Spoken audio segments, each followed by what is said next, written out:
ভোলে বাবা পার লাগাও, ত্রিশূলধারী শক্তি জাগাও, ভোলে বাবা পার লাগাও।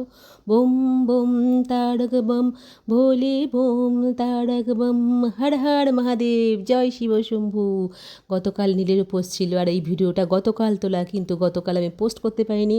তার কারণ নীলের উপোসে যে কেনাকাটা করেছিলাম সেই ভিডিও আমি পোস্ট করেছিলাম, আর সাজবাতি না দিয়ে তো কখনো ভিডিও কমপ্লিট হয় না। তা সেই কারণে এই ভিডিওগুলো আমি পোস্ট করতে পারিনি। আজকে পোস্ট করছি পুজোর কিভাবে আয়োজন করলাম সেটা পোস্ট করছি, কালকে পুজোটাও আমি পোস্ট করব। তা চলো আমি তোমাদের একটু দেখাচ্ছি নীলের উপোসের জন্য আমি কিভাবে তৈরি হলাম। আমি আগে স্নান করে নিয়েছিলাম, করে নিয়ে ঠাকুরের সব জোগাড় করা শুরু করলাম। ফার্স্টে ফলগুলো আর ফুলটা ধুয়ে নিয়েছিলাম, তারপরে হচ্ছে গঙ্গা জলের ঘটিটা ধুয়ে নিয়ে সেটাকে রেডি করা শুরু করলাম। আমি এখানে গঙ্গা জল, দই, ঘি, মধু সব দিয়ে আমি গঙ্গা জলটা রেডি করেছিলাম। আর তার সঙ্গে হচ্ছে গিয়ে যে ফুল ছিল, বেলপাতা ছিল, সেগুলো একটা একটা করে ছাড়িয়ে বেছে আমি সব ঝুড়িতে রেডি করছিলাম। ঠাকুরের জন্য একটা আকন্দ ফুলের মালা এনেছিলাম, সেটাও ঝুড়ির মধ্যে রেখে দিলাম, কারণ যা যা জিনিস লাগবে সব গুছিয়ে এখানে রাখাটাই দরকার।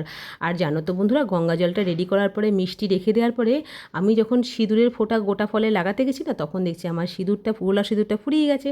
তা সেই সিঁদুরটাকে রেডি করলাম, আবার তেল দিয়ে সেটাকে গোলালাম, গুলিয়ে এবার ফলের মধ্যে সিঁদুরটা লাগাবো। কিন্তু তার আগে বন্ধু জানো তো, আমার 2 হাত ভর্তি সিঁদুরের গোলা লেগে গেছিলো, আর হাত পুরো লাল টকটকে হয়ে গেছিলো। কালকে আমাকে অনেকেই আমার ফটো ভিডিও দেখে আমাকে বারবার জিজ্ঞেস করে, বন্ধু তোমার হাত এরকম লাল হলো কী করে।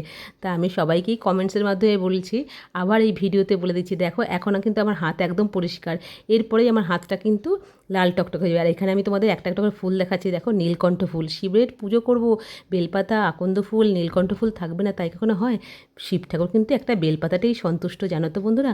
আমি এইখানে ঘটে একটু স্বস্তিক এঁকে নিচ্ছি, আর এই দেখো আমার হাতের কি অবস্থা, পুরো লাল টকটকে হাত হয়ে গেছে।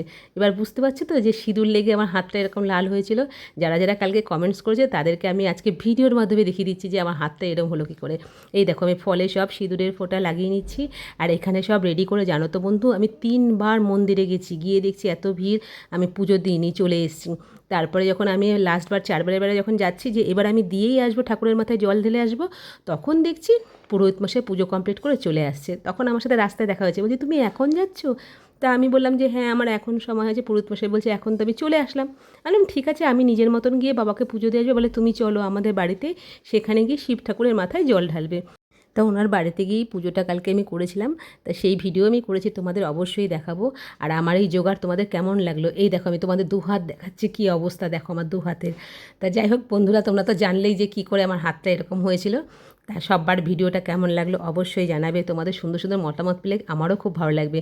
আর এই দেখো আমি রেডি হয়ে গেছি, আমি জল ঢালতে অলরেডি বাবার মন্দিরের দিকে এগিয়ে চলেছি। চলো টাটা বাই বাই, সবাই ভালো থেকো, সুস্থ থেকো, পরের ভিডিওতে আবার দেখা হবে। আর সেই ভিডিওতে থাকবে পুজোটা।